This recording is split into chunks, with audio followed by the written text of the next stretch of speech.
Olá, boa tarde. Hello, good afternoon, everyone.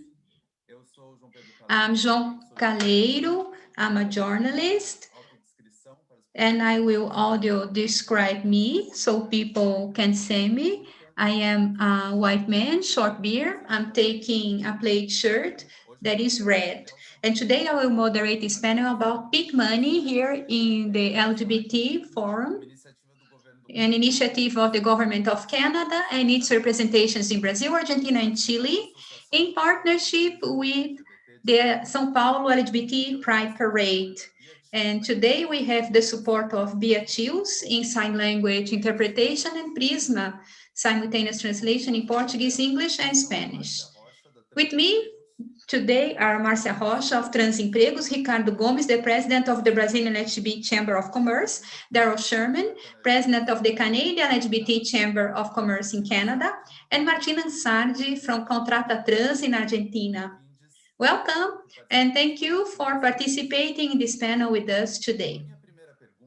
My first question that is common to listen to see this right of LGBT as taking people want advantages and privileges.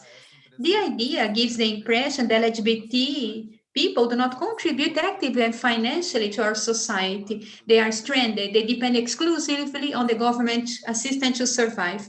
And we know that this is so far away from the truth. My first question is, how do you combat this kind of vision? And how can you illustrate the size and the importance of the LGBT market and the contribution of the LGBT population for the economy today?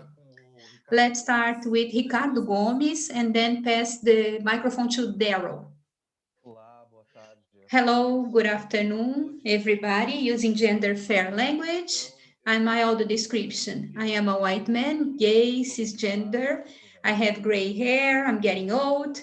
I wear glasses, prescription glasses with red frame, and I'm taking a blue coat, and apparently what you can see, I have this scarf, blue and gray. First, I'd like to thank you so much, the Government of Canada, the parade, for the invitation to talk about the necessary urgent topic that is the employment and peak money to our LGBT community. Basically, I will start backwards, talking that the LGBT population, let's say it, it's difficult to talk, contribute less than the heterosexual population. That's not true, and that's a gigantic not true.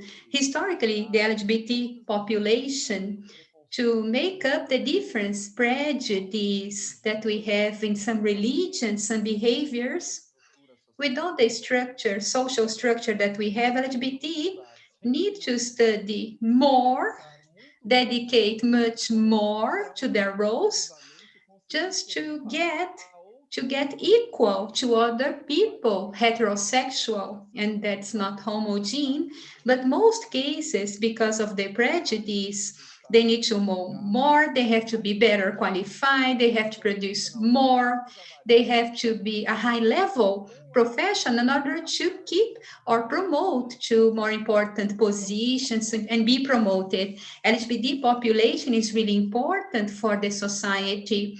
And when we talk about diversity, and diversity in all the senses, it is a driving point of the advance of business, companies, services provided. LGBT population is a big contributor for diversity in all the senses, leveraging business, companies, and also assets and services available for the society.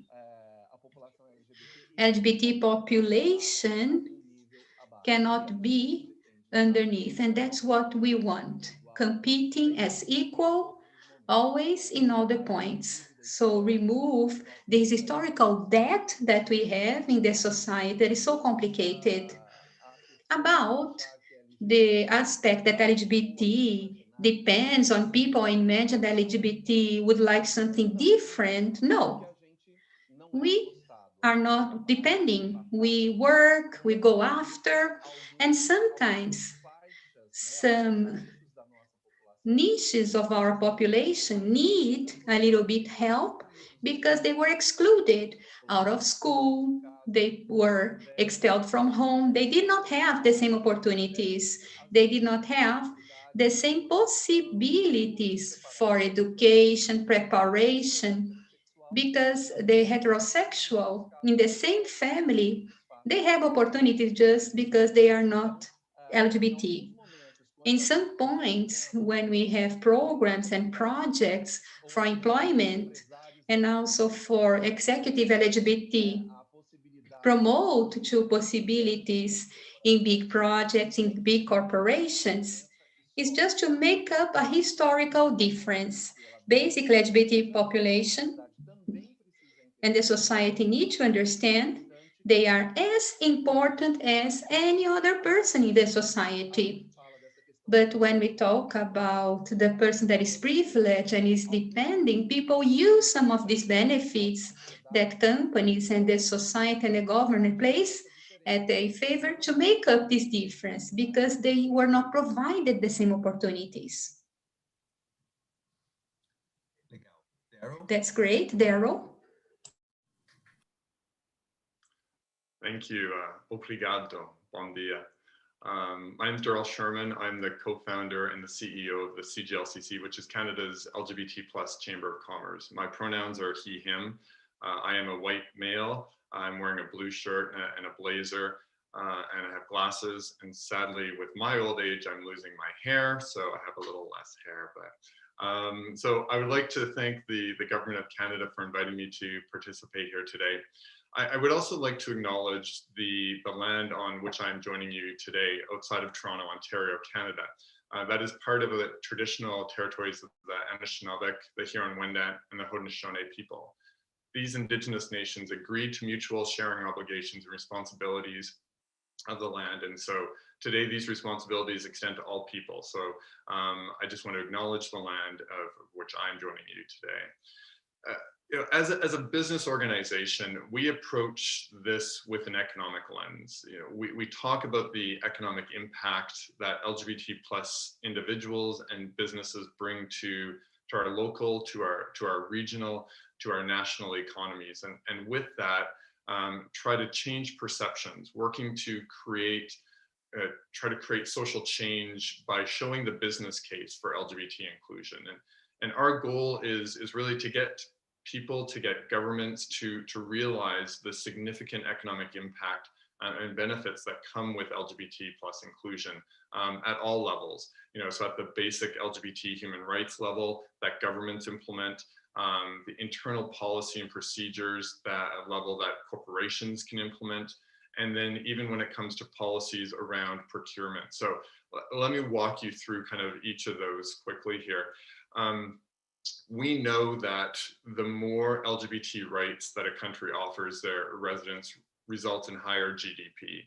So research has shown this and proven that. So when LGBT people are denied or limited participation in society, their human rights are violated, which then has a negative impact on the country's level of economic development. You know, limiting LGBT rights results in lower levels of educational attainment, productivity, life expectancy, personal income, all of which are key factors of economic development. And we all know that limiting economic development is not what any country wants. You know, so then if we shift to looking at the corporate level, we know that the more inclusive policies that corporations have in place as it relates to workplace practices has a positive economic impact through the ability to attract and retain the best and the brightest staff, reducing turnover rates, improving efficiencies. You know, so whereas if we look in the reverse, workplace discrimination causes LGBT people to be unemployed or underemployed, meaning their full productivity and capacity is not being used, and thus resulting in lower economic output. So again, not what corporations want. And then if we look at inclusive procurement, meaning, you know, actively sourcing goods and services from LGBT-owned businesses, has both top and bottom line benefits.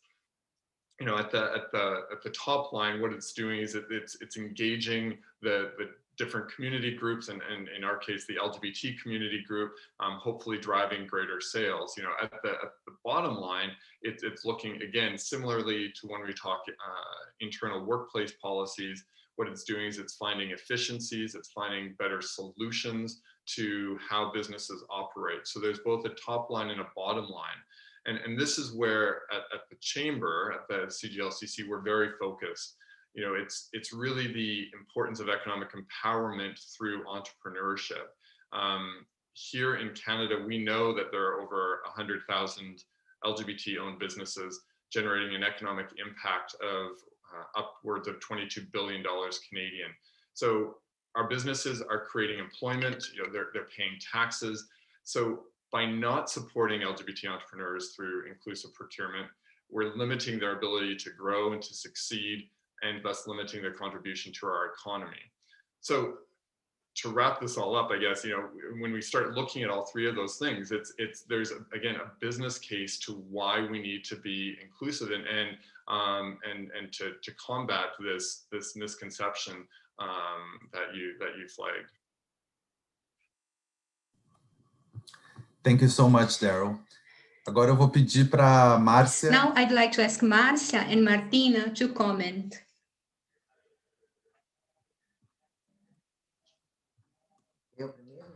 I go first?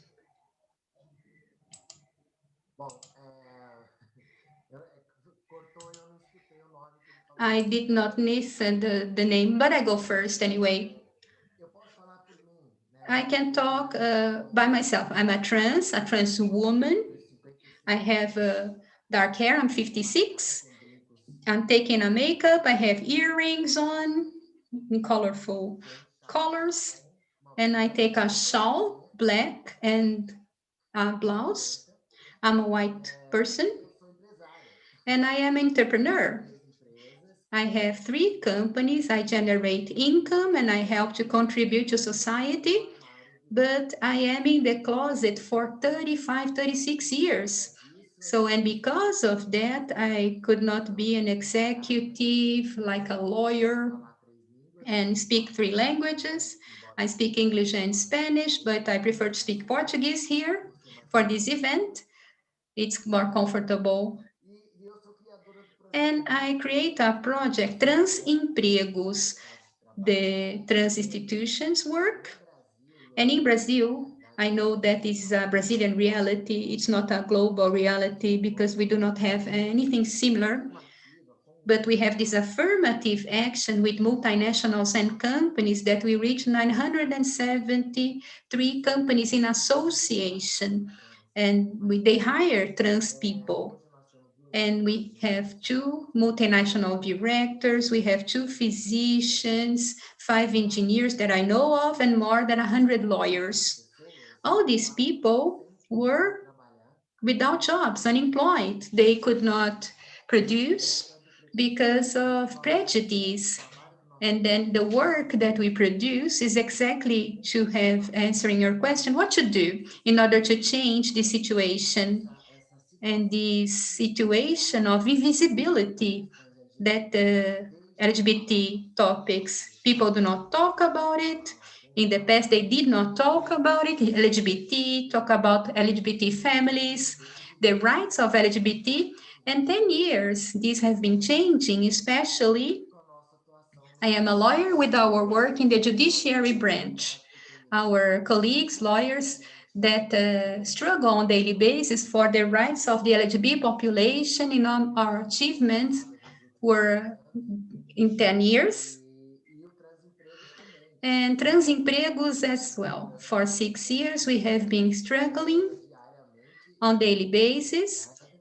Maite and I, and Laerte Coutinho, activists, every day fighting to raise the awareness of companies and to generate job opportunities and prepare these people also for the marketplace. And the return that we receive is wonderful. And I answering your question here, the major objective of this project is not just to provide employment for trans people. We want trans people to show that they are competent, it's possible, and they represent all the community LGBT. And then we break this prejudice. And then we debunk this invisibility that is harmful, prevent us all to show that we are able and it's possible.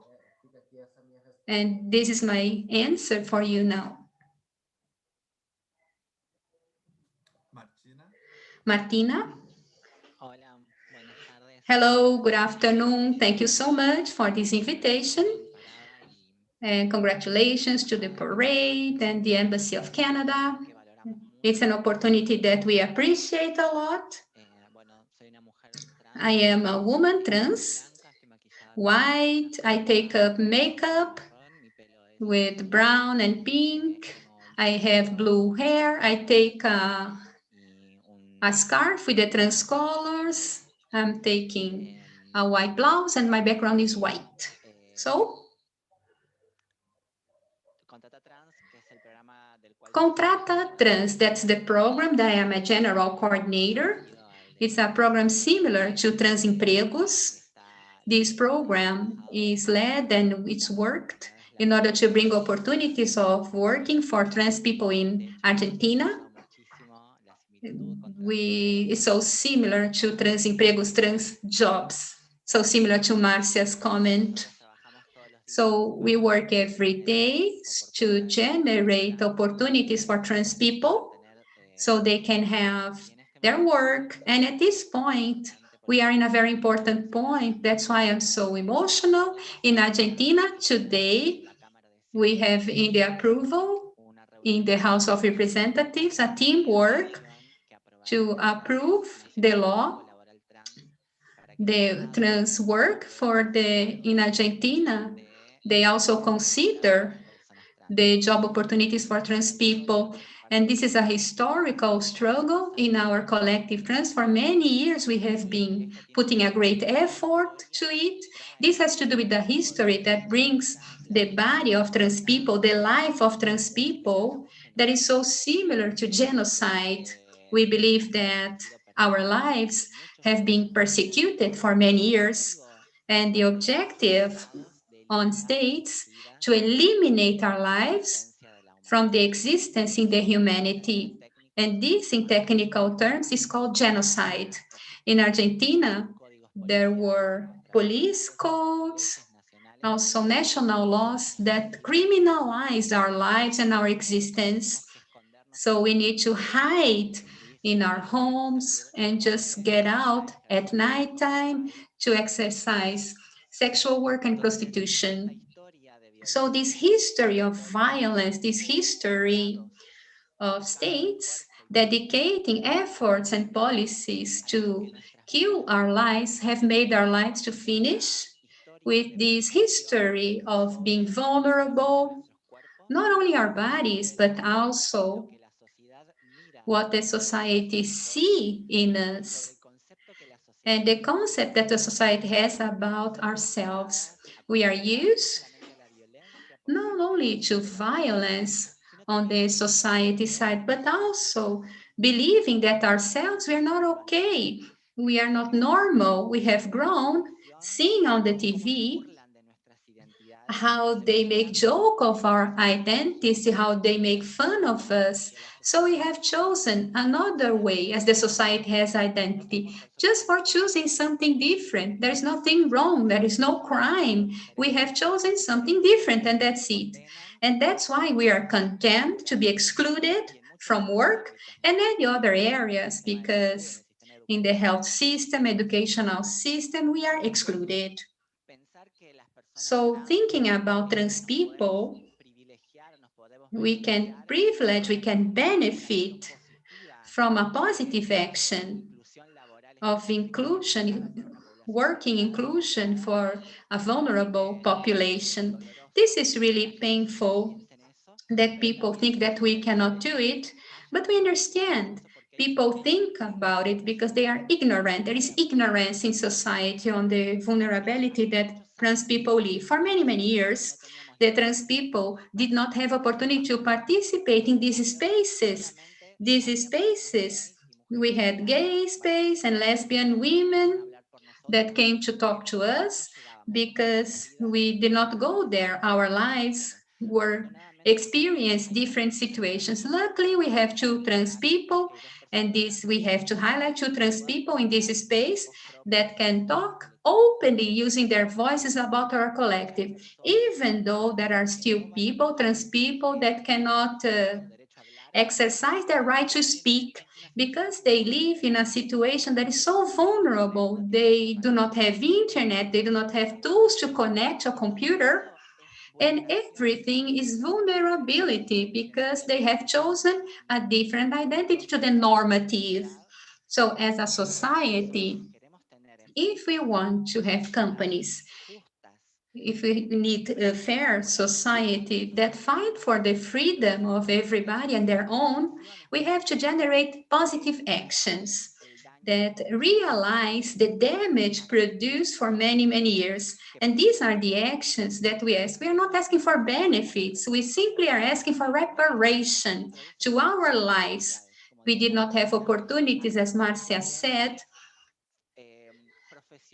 Excellent professionals we have in the Trans Collective, excellent people, really qualified to work, and because they are trans, they do not have a single opportunity in all their lives. And some of them, most of the women over 40 years, they are away. They finish their lives without having the opportunity. Now is the time. The agencies of human rights declare the Agenda 2330, the decade of the action. No more talking. Now it's time to act. And that's why it's fair to have these forums and also these places for trans people work. That's my opinion. Thank you so much.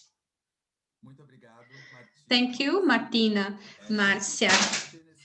I'd like to keep this topic of actions and the workplace because we know that the workplace has the door closed for people LGBT plus.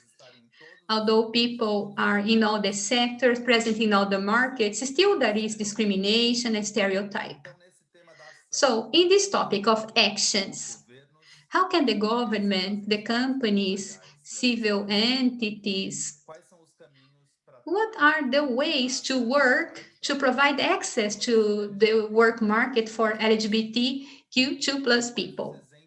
And what are the examples, positive examples, interesting examples that we know of in the countries that you work and also in the world? Let's have the order, different order. Let's start with Marcia, Martina. Well, let's see.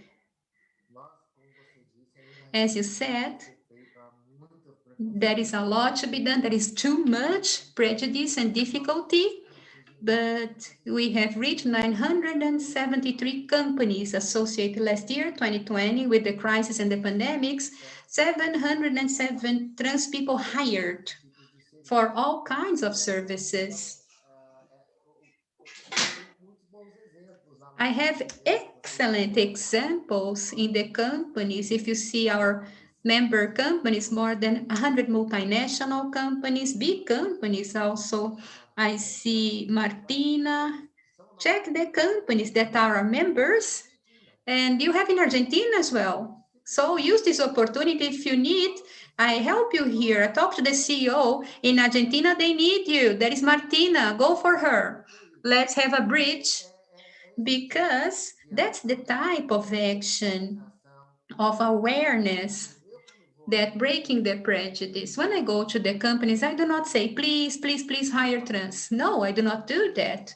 I say there are excellent trans professionals that you are leaving behind because of your prejudice, and that's not good for your business. Try it. Oh, but is there someone qualified enough in this area or that area? I do not know. In law, try it. Try it. We have 24,000 resumes available. 40% they have higher education. So try it. And people try it and get excellent profession, say, dear Lord, this person was out of the market. How?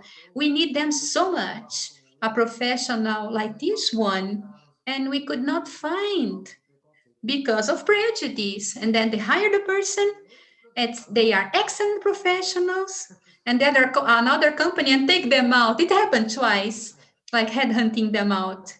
You see, as they mention here, very appropriately, it's not good for the country, it's not good for the businesses, it's not good for anybody, it's not good for our society when you exclude 10-15% of the population. This is a backfire, this is lack of intelligence, especially no reason, because prejudice, and it's being mentioned, is ignorance. Let's take knowledge, let's take information and show that LGBT can be extremely competent. Why not? And break this idea that damages the society in general, that damages the country and the companies, of course. So public policies, it's more complicated because it depends on the Congress, and Argentina is much better than us.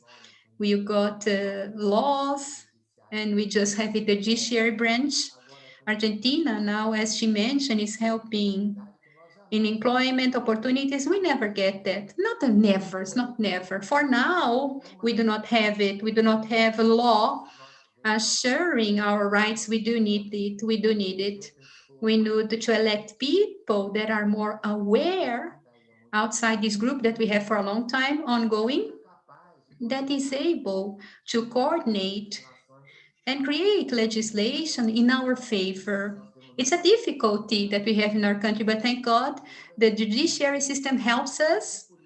Considering public policies, things are difficult because of this prejudice inside the House of Representatives, the Congress, the councilmen at a municipal level. We are in our struggle, but we are hopeful. Martina, your turn. You are going to get there, Masa. You get there. I'm sure you get there. Here in Argentina, we are going to support you, whatever you need. So, Contrata Trans, the experience that we have to generate a program that can listen and consider the correct tools so we can solve the life of these trans people, and especially to work with the government agencies, the companies, so the trans people can access. The first is to visit the essential organizations, because the social organizations are in contact with this problem.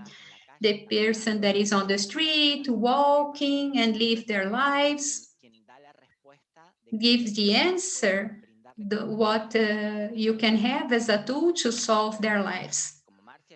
As Marcia, I am a trans woman who worked all my life. Not sexual work, I did not go to the street. I am a trans person, but I have to acknowledge my ignorance on this problem of people who are stopped at a corner working every day or excluded out of the society because of poverty, because it's a migrant. These people have the answers. They are the ones, no activist that is sitting in an office 24/7. We know how to solve these people's lives that is there in the street walking. You have to walk with the social assistants that are inserted with the problems and ask to these organizations, how can we help them? You see, these 2 weeks I was talking to Paraguay organizations, Panama as well. And there are 2 countries that have a very vulnerable trans population with a difference, totally different, and the type of vulnerability. Paraguay, they have vulnerability of lack of literacy and public policies that are not enough for the trans population. Panama, they have public policies, but a problem also with the language, indigenous language. There are trans people who do not speak Spanish language. So there you see how big the problem is. So when you get inserted in the population, contacting these organizations who work every day with these people, you get information necessary. So are the necessary tools that you can provide these people to work on their problems.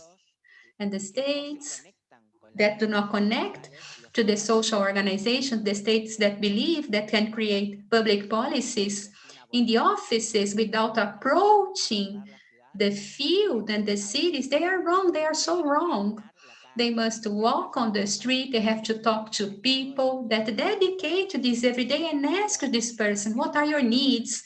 So the public policies are relevant to everybody, not because you imagine that you could help and teach how to program a computer. The person is so far away. That's not going to solve their life. And also, we have this program and we could understand that the problem was not that trans people are not qualified, but there is a bias in the companies. So we have to work with the person who select people, the recruiters, so they can give trans people a chance to be selected.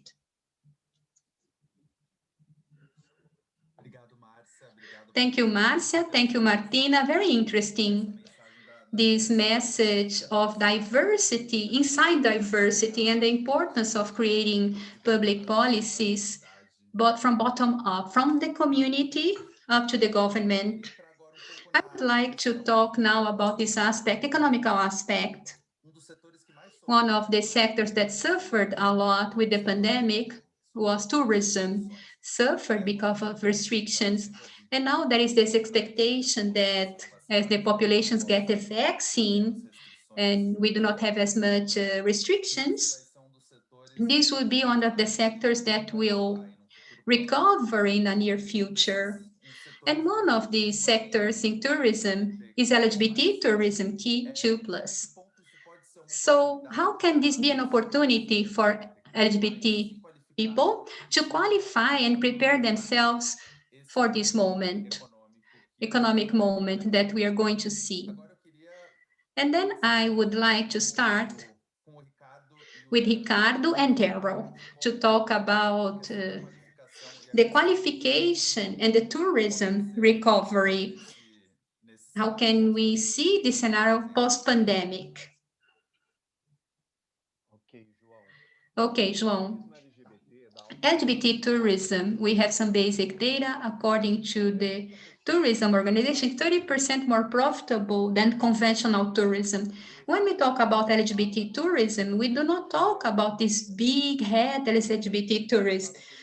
They are in the luxury, adventure, religious as well, because LGBT, we have the right to our faith. We can have religion tourism if we want to do, because in Brazil, this country, our state is a lay state, but we have the right to our faith. So the tourism can reach also to religious tourism in the universe of LGBT. So when you get together all these possibilities, all these aspects, crossing aspects that we have in tourism, observing LGBT population, specific tourism, focusing in serving trans population, gays, lesbians. We have so many areas, so many possibilities. Tourism on its own is one of the biggest markets that is very diverse. And tourism must be also a leverage of education about diversity.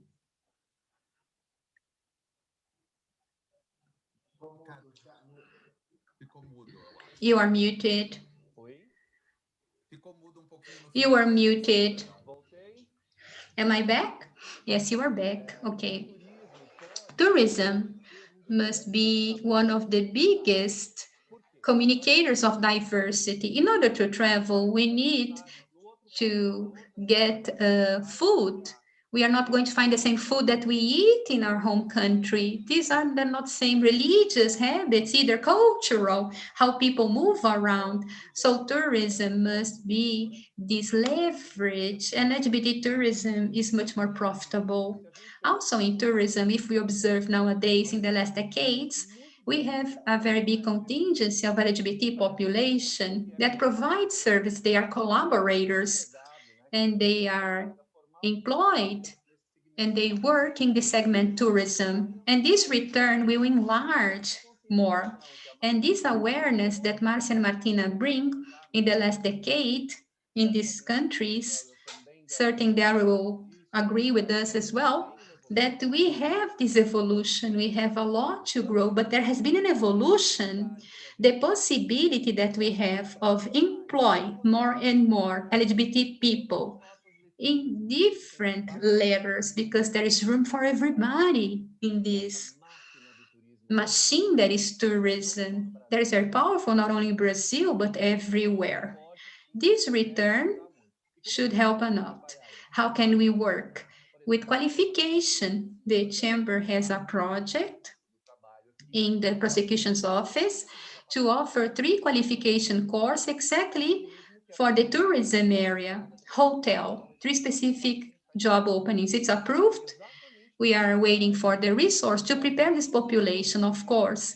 Our focus would be a higher number of job opportunities for trans population, but also for the other letters of LGBT, the objective is to provide qualification, get the expertise that the Chamber of Commerce LGBT in Brazil has in the universe of tourism, the partners, the hotels, because when we accept this from the labor prosecution's office, say, yes, we accept it, but we need an area that we have a great potential.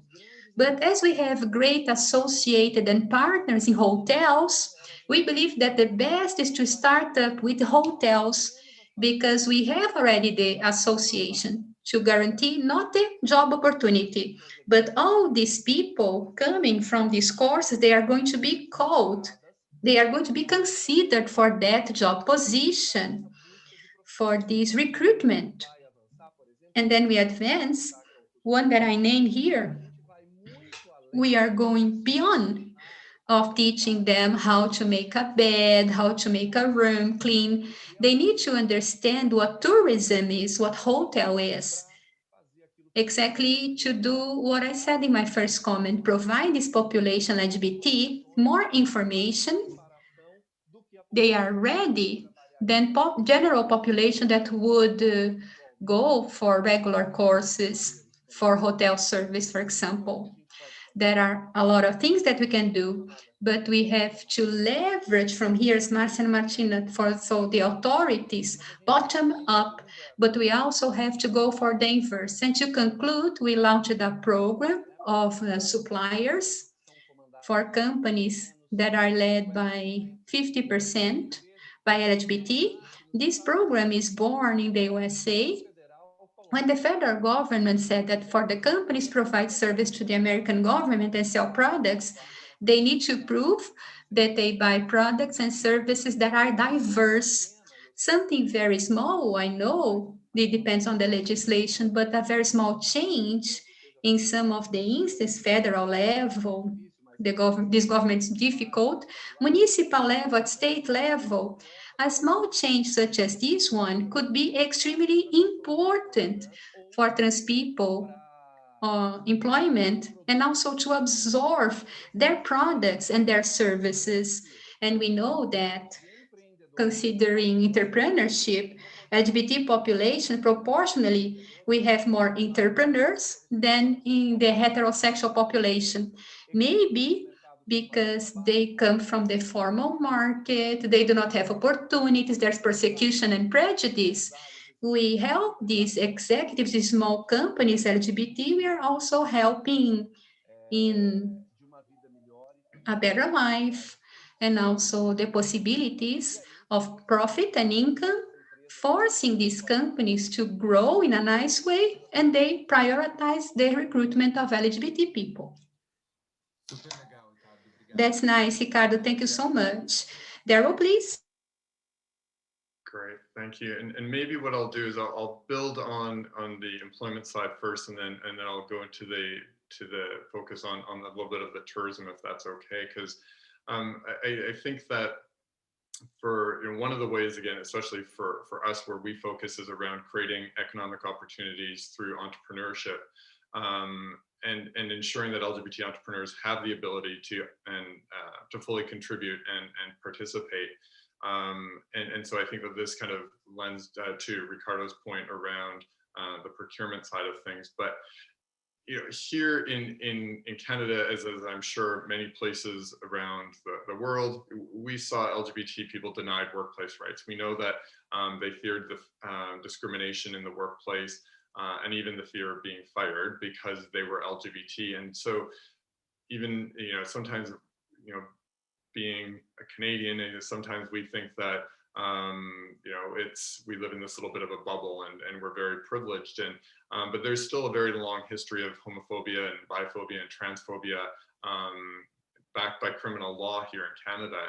And so it really wasn't until 1969 that we saw there's a bill, which was Bill C-150, that was introduced, which decriminalized homosexual acts between consenting adults. And but this change in criminal law obviously did not end discrimination. And it wasn't until just 25 years ago, 1996, that the Canadian Human Rights Act was amended to include sexual orientation as a protected ground. And it actually wasn't until 2017, so only a few years ago, that gender identity and expression were added. So all that to say is what we saw was that out of this fear of discrimination was within the workplace, was that many LGBT individuals turned to entrepreneurship. And now, not to say certainly that as an entrepreneur, LGBT entrepreneur, you don't face continued discrimination. Certainly you do, but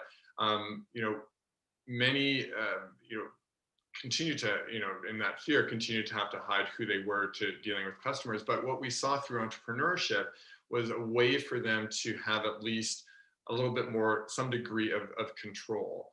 But again, even now, we just completed a national landscape study, and what we found was that 1 in 4 LGBT businesses have faced discrimination because of LGBT ownership, and 1 in 3 have purposely hidden the fact that they have LGBT ownership, and 1 in 4 have actually lost a contract, so they've lost business because of LGBT ownership.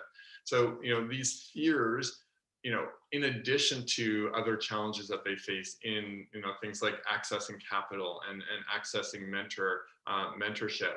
So I guess for me, it's like, how do we create that change in addressing these barriers to entrepreneurship and job creation?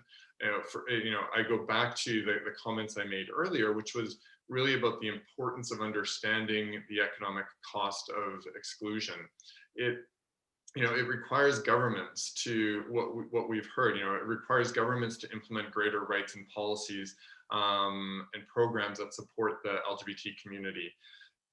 What we saw over the last 18 months as a result of COVID is specific to Canada here, is we saw the federal government really come out and offer a lot of different support for other diverse entrepreneurs and community groups. So they launched programs for Indigenous, for the Black community, for women. So providing supports like access to capital, training, networks, but there was no support mechanism specifically for LGBT community and entrepreneurs. So we continue to face these challenges. So we need governments around the world to realize, again, the importance of LGBT entrepreneurs and ensure that they are working to minimize these barriers. But on the other hand, it also requires corporations to really take action and help to create that change. Again, you just heard Ricardo talk about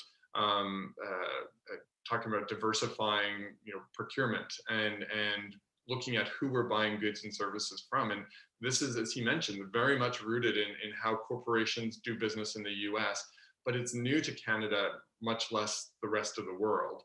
And so for those companies, though, that have embraced these concepts, we've seen tremendous success, so companies like EY and Accenture and IBM and Scotiabank that realize the importance of LGBT entrepreneurship and the value that comes from it.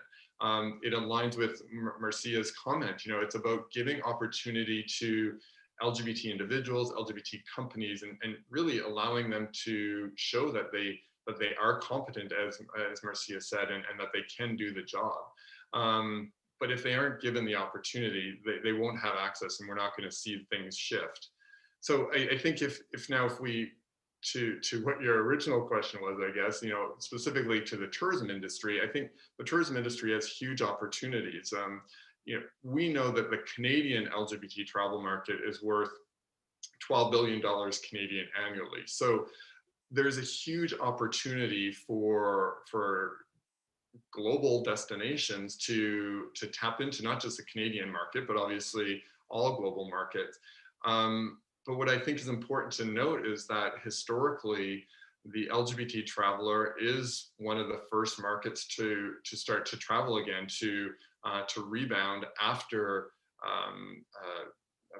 situations like 9/11 or SARS. We saw them rebounding sooner. So the expectation, and I think what we're seeing is the research that backs this up, is that the LGBT traveler is going to be traveling again faster post this pandemic, post COVID, and providing huge opportunities. We also know that in general, that LGBT individuals have access and have passports, and they are traveling. So, having that ability and access to actually travel is really important. But again, to Ricardo's point is we need to make sure that these businesses are ready to welcome the LGBT traveler. So, which means providing that training, providing that education, and to be able to provide that experience that the LGBT traveler is looking for. Thank you so much, Daryl. Agora eu gostaria de ouvir sobre a mesma Now I'd like to hear os comentários da the Márcia. comments of Marcia.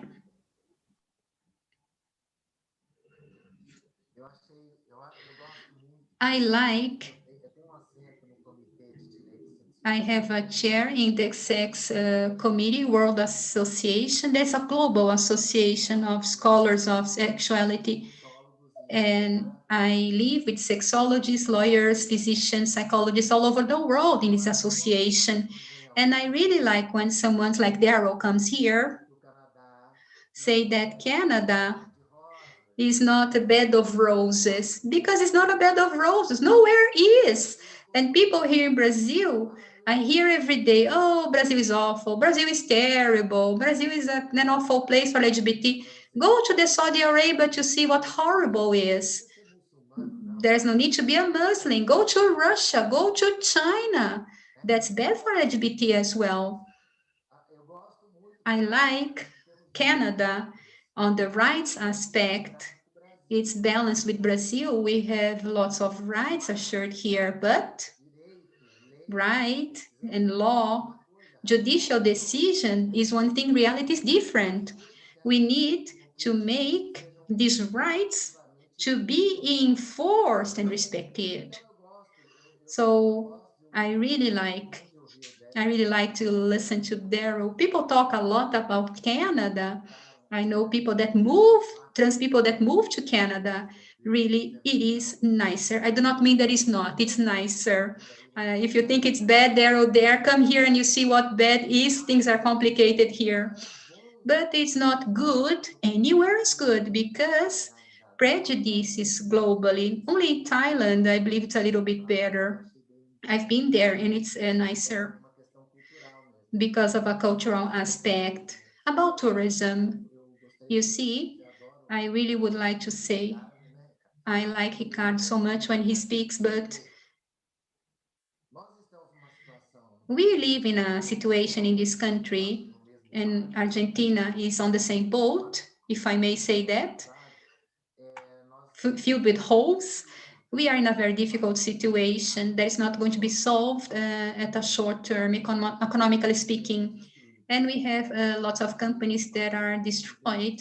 I used to have 4 companies. One died of COVID. I had to close down because it was difficult for me. When we recover, and this is something God's willing, this second semester, maybe when we recover, and then you talked about tourism, but there are other restaurants, other areas, other industries that we need to recover. I think that it would be a great opportunity to have more inclusion when the companies recover, when they hire people for this recovery, thinking about Black people, women, think about special people, LGBT. This is fundamental, and it's something we are in the point in time of a lot of discussion about diversity, and I think that is a good point to join forces. We need to grow. We grow with inclusion, and this is an excellent opportunity to do that and raise and leverage this topic of diversity in companies, especially the companies have to start over or start from scratch.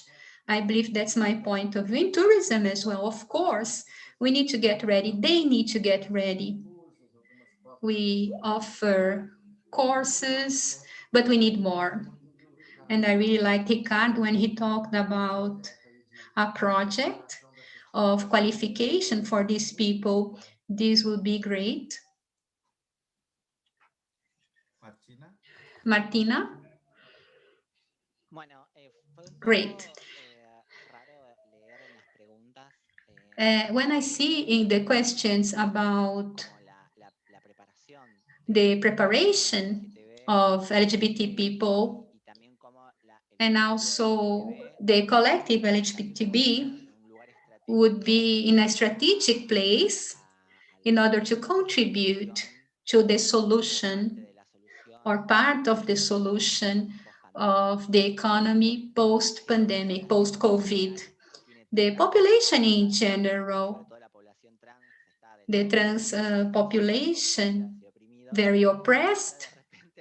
And now, all of a sudden, they are oppressed. We have to deal with the pandemic. That's strange to see that. But anyway, following a line, answering these questions, we are people that are prepared. But I think that LGBT people, we are more ready for tourism than cis people because we are used to overcoming obstacles with a smile on our face, smiling to life. And this is very important when we talk about tourism and hospitality, client attention.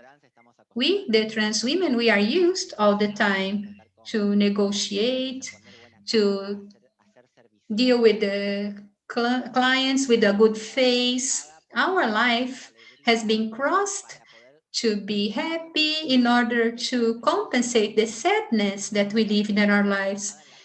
We have the smile on our face, although we live tragedies, and we are humored because we fight back violence that the media treat us and the society in general. Also, there are artists in the LGBT community and trans people. Art is a way, amazing way to bring value to tourism, to in tourism industry. We are used to learning on our own because the educational system expelled us. I can bring an extensive list of our amazing abilities, and we have survived outside society, outside of a common person. Cisgender, heterosexual, no, since they are people, the possibility to go to a job interview without being discriminated, to assure their lives, to have a bank account, to have a future, to get promoted, to retire, to plan a retirement. The cisgender has always had, but trans people do not know about that. So although if we could have the ability of move ourselves in the economic life and being contribution to this economical life in the countries and in the companies, having rights and having favorable events, all those values will be used for any company, not only the tourist industry, especially tourism, because the characteristics that I have mentioned, the characteristics of having the service and the capacity of learning all the time. Also, the Trans Collective has a specialty. We migrate cities all the time and countries all the time. Trans women, we leave our cities, we leave our countries, seeking for a better life expectancy. And this makes this movement between cities and between countries is constant. Of course, we are feeling more comfortable and the places we are respected and much more comfortable we are going to travel if our origin countries can change our passports, like in Argentina, and we can take our identity to other countries. The Argentinian people, the trans, we can travel all around the world with our passports, with our names, and gives me the freedom to live 2 years in Spain, and in Spain, they only know my name. And I can travel to many cities and nobody say, Sia is not your name, that's different from your identity, that's strange because my passport said, my legal passport has my name. So the countries that have inclusion policies to trans people, gender, and the companies that respect the identity of trans people, they are going to have more success in this trans population rather than discrimination policy and leaving out the possibility of understanding a trans identity as part of the economic circuit. On my side, I believe that they are so able and prepared to perform our role. And of course, if something is necessary, we are going to put our capacity to move ahead in whenever we leave. Thank you, Martina. I'd like to keep this topic about inclusion of trans population in the workplace. We know that although there are advances, there is still taboo. And I'd like to hear from you about the institutions and their contribution to fight this problem and your experience, especially Martina and Marcia, working with this population specifically, about the challenges and the barriers. Is it the leadership of the companies and some sectors that are more resistant? And also how throughout time that you have been working, how has this changed? This perspective of a timeline, the advances and the challenges that you still see for this trans inclusion in the marketplace. Starting with Marcia, Martina, and then we see Ricardo and Daryl. You are muted, Marcia.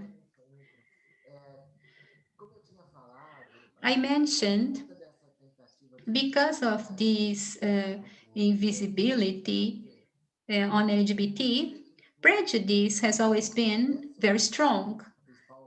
This is the main difficulty that we face. This the person that has your shop also to a multinational company. The companies are made of people. And prejudice is inside people. So it's not a matter of sometimes the CEO of the company, of the multinational, say, I would like to hire people. 3 years passing by working, but never hire. Why? Because something inside of the company prevent the CEO. I talked to them more than once. Someone, a person that was in the middle of the way, prevent that hiring. On the other hand, sometimes I see movements of human resources internally taking to the CEO the need of hiring, convincing them bottom up. So that is everything. but the prejudice is the main barrier. And our main mission is to break this barrier or decrease as much as we can. One of the things that happened in Brazil that were fundamental, these big companies that were partners start demanding from the suppliers diversity supply. Do you have trans supply? Do you have LGBT supply for you? Women? And then overnight, you will see lots of companies, cleaning companies, security companies, banks, law firms, and this helped a lot. And also, if each company members demand from their suppliers, I would not say demand as a condition, that's not it. But require, if you do not have, it would nice to have you tried? This is nice and this helps. As I said, our mission is not only provide job opportunities for trans people. These people can show they are human beings that want to love, they would like to have a relationship, they would like to work, to pay their bills. And if they have children, if they do not have, they can adopt. They are normal people, they are human beings willing to live. And showing this will decrease prejudice. The media in Brazil has helped a lot with soap operas, movies, interviews, articles on newspapers. This helps a lot. And our obligation, you ask the question, what's the way? The way is to decrease prejudice. The way is bring information, is take knowledge. The people has the image of trans people that is distorted because they are so vulnerable, and they think that all the trans people are the ones vulnerable, but they also have to be welcome, of course. But not all of them are in a vulnerable situation. We have people that can work, they are willing to work, they would like to have another possibility. We have to show this to society as well. We take knowledge like this to decrease this ignorance in general that there is in the society and in the world, not only in Brazil, as I said, it's all over the planet. I think that Brazil, Argentina as well, these are countries that can be role models and show to the rest of the world that it's possible to provide jobs and show this happens here. You can scale this all over the world because people are observing Brazil to see what's going on. And then they try to implement in their countries too. Also multinationals. Thank you, Marcia. Martina? Yes, I totally agree with Marcia. It's very important to keep the alliance of these companies that we have politics respecting the inclusion, trans people also to convince them. So we have the contagious effect. For a small company, it's hard to face this because they have to go billing, client service, purchasing products, and also think about inclusion policies to benefit all the collectives that are oppressed and how to save this. But it's different when you have a company and then can provide services. And then you ask, do you have trans people working? And then you start requiring and make them think about it. And then you realize that your profitability could decrease if you do not have this internal policy for the company. And this is a very useful way, so you generate more impact in the inclusion of trans people. Also, it seems we need to understand the diversity is inside of companies already. There is a generational shock that happens, unavoidable. Is exactly this. new generations coming up that grew up with this awareness on the human rights. This young person, 20, 21-year-old, they have another mindset, thinking about diversity as something natural. And inside of the companies, they face different generations that do not have this policy, this mindset. The problem, and I quote here, is inside the company, but they have to work so this living experience is healthy. Also, this living experience is fruitful as expected by society. Generate working space that is respectful, a working space that you can be who you are. And this is the best you can do to a person, to be at a workplace when you feel that you can talk about your life, you can express your identity, you can dress as you wish, and this makes you work better. So internal policies of a company, respecting diversity, especially for trans people, and this contagious effect is already a pathway, so we can start implementing it as taking up at a responsibility at a corporate level. Not something, no, we have to do it and we have to do it. No. As Marcia said, we work with people. The companies are made of people. So the work has to serve these people in these spaces to improve their working spaces. If diversity, inclusion, and respecting trans identity are part of the standards of the company, this is a different look that they have there. And these people will go to their neighborhoods where they live, sharing this ideology with their children, with their family, siblings, with the neighboring families, where they buy fruit, where they buy groceries. And this is a contagious effect that we see when people who work at a company, inclusive company, they go back to their houses and they spread the word. This is a contagious effect.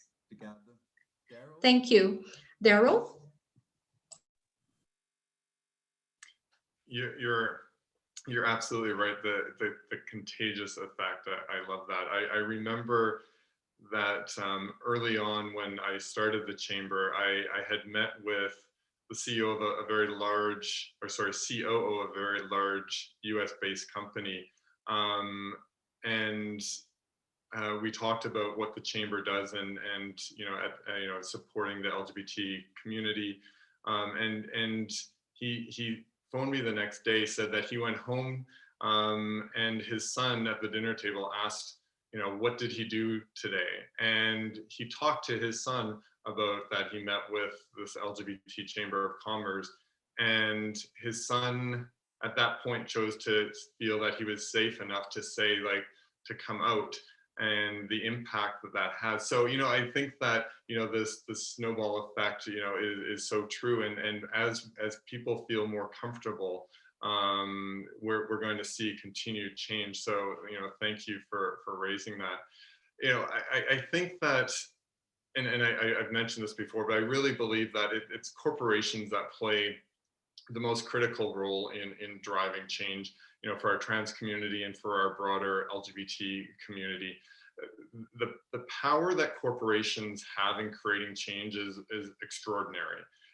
We've seen this demonstrated, for instance, in the US, where corporations have stood up to anti-LGBT legislation. And, I think one of the ways that we can do this and corporations can do this is through the signing of the UN Standards of Conduct on tackling LGBTI discrimination.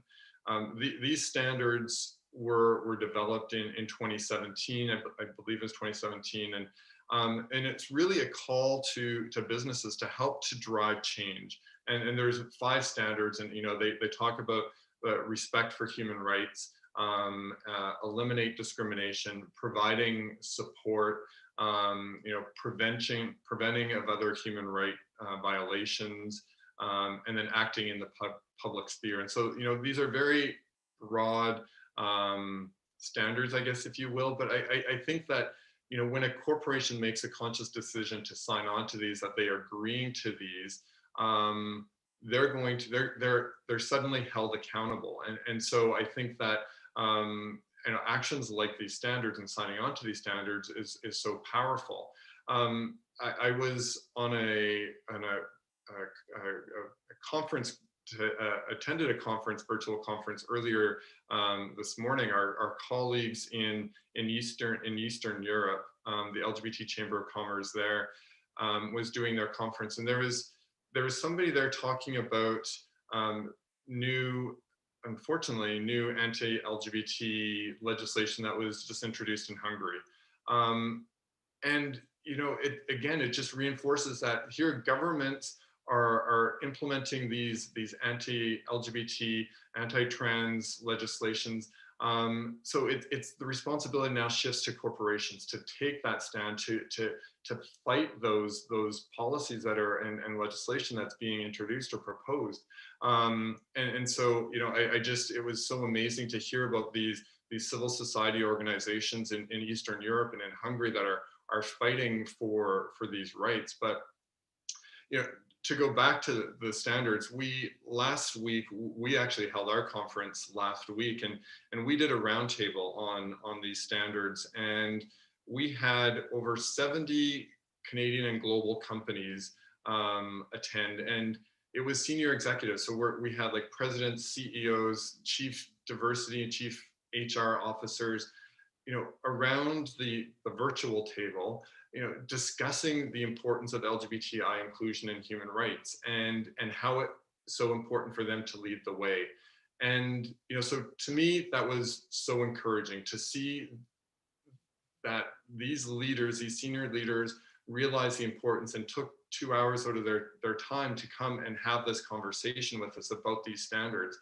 And this is where, I will give a shout out to the Canadian government, because at this roundtable, the government of Canada came out in support of LGBTI inclusion. And for the first time ever, the Canadian federal government put a call to all corporations and in companies in Canada and globally to implement policies and practices that support the advancement of LGBT rights. Because again, we know that it's business that can play and does play such an important role in creating this social change. And and I think that as I started this afternoon's session with, is like that we can do this through economic empowerment. Economic empowerment of the LGBT community can help to drive that social change. And it's, although I said corporations, it's not just, it's not just corporations, it's every business, it's every employer, as business owners, as entrepreneurs, as business leaders, we all have the power to help to create that change. And I guess we know the saying, or at least in English, the saying is, with great power comes great responsibility. And so, we have the responsibility in our roles within our businesses, within our companies, to ensure that LGBTI inclusion happens. And these standards that I talk about, again, they can act as a guide and really do help to hold us accountable, because that's what I think we need. Is we need corporations to step up, but we also need to hold them accountable. Ricardo. Thank you. I'd like to use this opportunity for tourism to talk about this. We talk a lot that the destination, the place, the city, the state, the country, the region is good for LGBT tourists, just because it's good for LGBT who lives there. So this is transformative, because if the destination is ready to receive LGBT public, first they have to take better care of their LGBT. Otherwise, there is no way. The school is right there. You employ LGBT, you treat them well, you have public policies, and this is very important. And now on June 1st, opening the Pride Month, the Chamber signed a cooperation agreement with São Paulo to promote LGBT tourism in the state. Not only tourism, we gather, in addition to Tourism Secretariat, other 7 secretariats to have a joint work, employment, entrepreneur. So there are also ways that we can have to work with the governments that do not demand a place. We can get an entity like the chamber. We can have the state government and the private initiative, other secretariats to have a big movement. And for that, we need what you talk about, and I agree, to work the prejudice. We cannot have a person in a city, in the square, selling popcorn that is extremely phobic, LGBT phobic. We have to work, educate this person, otherwise the person will scare the tourist away, and he will contribute to that awful culture of prejudice that will be there when people are hired, because prejudice, as Marcia said, and all the colleagues, that makes that. Another important aspect when we look inside the companies, in addition to getting ready in the sense of observing this population, I work with events. The chamber is a volunteer work that I develop. I participate of the production of a big event at a bank just for the employees. 1,500 employees and the CEO of the bank. And one of the things that he reports, he found out that, as Marcia said, the order comes to the CEO, nobody fulfills. The bank has a clear direction to hire people respecting diversity, not only LGBT. They analyze and they realize that most of these people were not promoted for many years because they were Black, they were women, they were LGBT, they have special needs.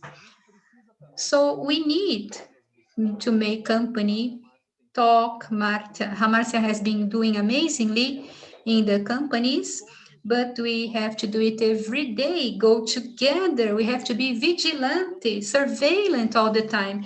LGBT, I do not work with diversity, I do not work with employment. This is the role of transemprego. But inside the relations with tourism and fostering business, fostering entrepreneurship, we have to work with the company so they observe employment, they observe rights. This is important. Other thing that we have to see, the companies need to get ready. And when they are ready to get a trans person, a gay, especially a gay that is very effeminated, a lesbian that has a masculine visual, this is nobody's business, but unfortunately, this brings barriers. We have to work and request and help these companies to work. Basic aspect that solves 90% of these problems, that is prejudice.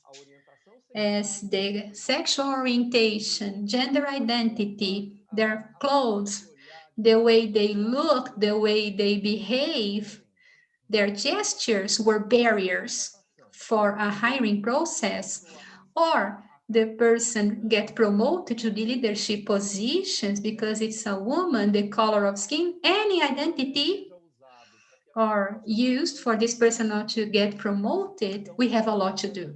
So it's every day, every time, everybody together. And to conclude, there's no need to be LGBT to help the population LGBT to be respected. There's no need to be Black to help the Black inclusion, Black rights. There's no need to be woman to help and fight for women's right, equality, to receive the same salaries, the same conditions to be in the powerful positions, to understand that we all together, that we are part of this diversity. We are never minority. I use the case of Brazil. More than 50% of our population are women. Well, they are not minority. If you get Black people, if you get indigenous people, quilombolas, special need people, LGBT, this proportion that we understand as normal of the population, it's the minority. So let's get together all every day,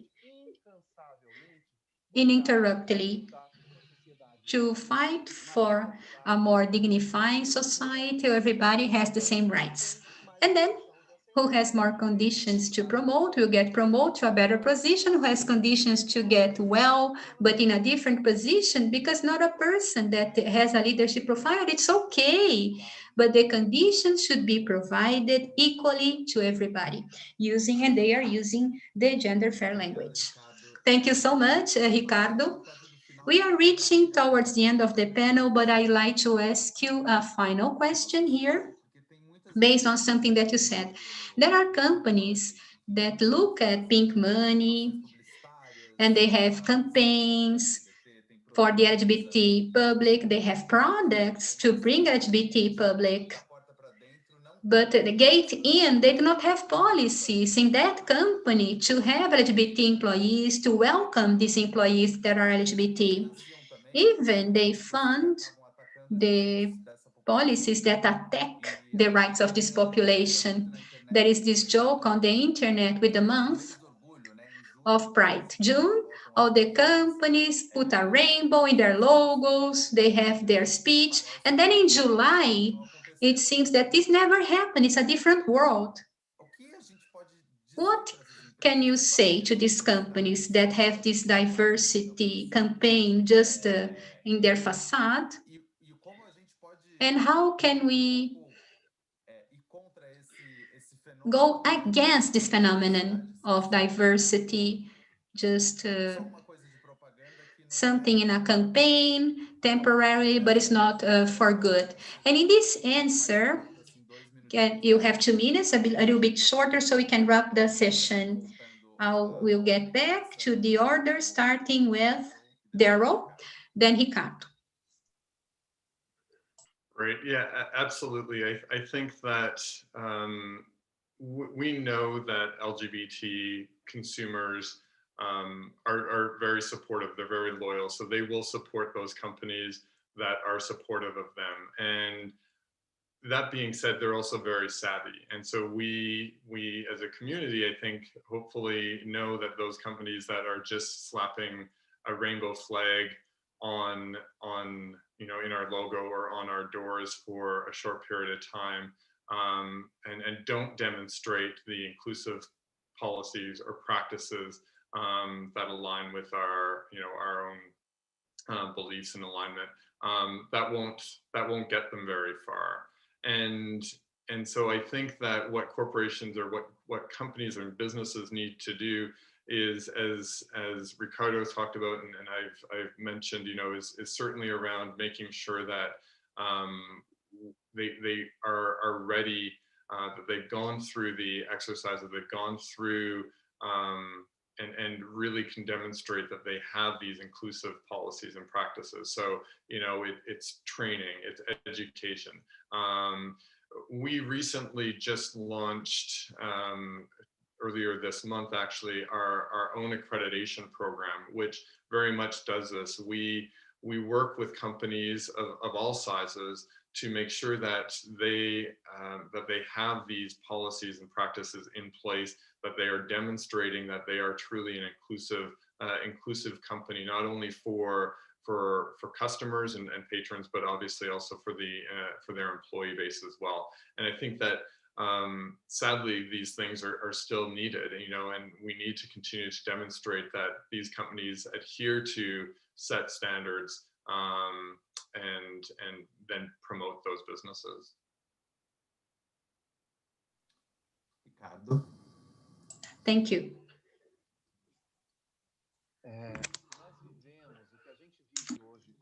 What we live nowadays with diversity in companies, we have lived a decade before sustainability. Everybody declared sustainable, and their productive process, were years and years away from productivity, from sustainability. They changed to products, and everything was fine. This happens now, of course, in all the companies, but in a big number of companies that use the Pride Month, we work with diversity and inclusion. June, our agenda is a chaos, is filled, is crazy, so many things. That does not mean that we are against that. No, we are not. We celebrate, of course, we discuss, we talk and advance. What about the rest of the year? We need to move towards this direction all year long. This month we have lots of positions. The rest of the year we need to work internally so things happen. Another thing that the companies need to understand, when they do something that is not true, LGBT population throughout the years, they are surveying this, they observe this, the company is really inclusive. We have our pink money there because people in the community do not like this term. Big money is really money that LGBT people inject in the economy when we buy products and services. So they want our money, okay, but there is a counterpart. If the company is not good and do not support and respect, they are not good for our money. So that's important. And in order to conclude, we have to observe. I will use a sentence and a quote that people know. LGBT, diversity is you invite to the party. Inclusion is when you take this person out to dance. The companies, it's about time to invite us to the party. Translating this, invite to the party. And when you make noise in June, raise your flags, that's not wrong, that is okay. But take us out to dance. All year round, you support the LGBT cause. Thank you, Ricardo, Martina. Thank you so much. So, I believe that there is this, some collectives are naive, when we talk about pink money. Sometimes we do not see the monster behind this capitalism. Capitalism that is wild, the capitalism, not the good capitalism, because there is the good capitalism when we all win, we can all live at peace, we can live with the other person, and the other capitalism that you seek to make more with these ambitions, and then you destroy lives, you destroy countries, and then you destroy histories. And the objective is this profit, is not the social justice. The same with the feminism. Oh, the organization and all the companies are feminist, the woman this, the women that. This is the wild capitalism. It's just when you leave the neck so the person can produce more. And then you see how you can squeeze that neck back again. So the problem of capitalism is when you cannot control the bodies, you cannot control the productivity. And that's why not only the capitalism that is wild, obliging the bodies to produce people. That's why the LGBT community was so condemned, because we did not produce in order to be slaves. We have to identify this so we can be in other struggles of the other oppressed collective when they happen and when they can be empowered. And also we have to play the game of a good capitalism and contribute to these companies that they are true and they give the possibility to work to our collective, to the true social justice, and be a Robin Hood. So you share the money of the ones that do not contribute that much, providing it to the ones that need more, so you can strengthen them up on the streets, in the places, to make the real social justice, bringing these governments and public spaces that leverage favorable policies for the social justice. And this is the capitalism question the standards in order to keep following and benefiting economically. And it's okay, it has to be questioned. The unions and the labor rights, and whenever there is a disturbance, you let the hand go. You have to know how to play this game. And we are in the eye of the hurricane. We need to play around and you have to identify the enemy, you also share this wealth around the world for the places that is needed more. Thank you. Marcia? I'll try to be brief because of the time. I will comment. I'm not going to name companies. Maybe you know. A pasta producing company a few years ago said that did not want to sell to LGBT population, and their sales dropped 15% a month. They got desperate and they get back and say, no, that's not what we meant, you see. You know, as Martina said, the world is changing. People, young people, they do not accept this kind of speech anymore. I see my daughter, her friends, people that I live, that this newer generation, not that younger, my generation downwards, there is this better understanding already of these topics of minorities and diversity. It's not just gaining. That's not, you see, pink money. No, do not lose because I'm not going to name companies here. If you are a stupid person with this stupid speech that is elitist or discriminatory or sexist, racist, trans homophobic, you are going to lose. So this is not for the capitalist entrepreneur, as Martina said. This is not intelligent. I am an executive. I know how hard it is to keep your company on, paying salaries, paying bills, paying the payroll, paying taxes. So it is also a matter of intelligence, commercial intelligence. When you think about diversity, you appreciate diversity because we are diverse. Diversity is all of us, you as well. That is a poor person, that is an idiot. Thank you, Marcia. Before concluding, there is a video. Clovis Casemiro prepared us a video, International Association of LGBT Tourism, LGBTA. So let's watch Clovis' video now.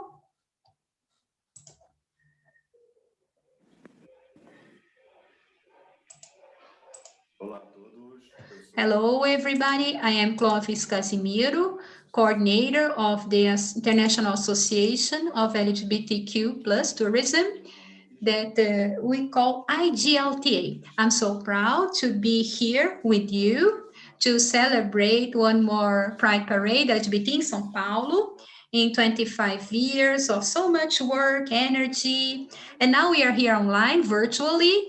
And I was invited to talk about LGBT policies and the strength of LGBT tourism and the economy.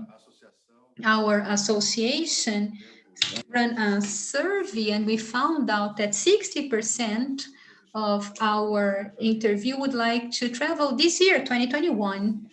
So there is people that would like to travel, people that are repressed because of COVID, the pandemic, and surely as soon as we have information, as soon as we have more details, we are going to travel. I have always thought that LGBT tourism is so important to the economy because we can see who the tourist is, the companies that would like to welcome these tourists, and the result of everything. Also, the employment opportunity. The tourism opened doors for LGBT in tourism, and this makes us develop and grow. And here in São Paulo, I believe is one of the biggest examples on LGBT tourism for our country. The Pride Parade is the biggest event that we have for hotel services, people circulating in the city, bringing more money in and opening up spaces for employment. And that's what we think about the importance of pink money. Please understand this the best way possible. So tourism is with you. I have to thank you so much for the parade, for giving me space to talk to you and be together one more time. Thank you so much.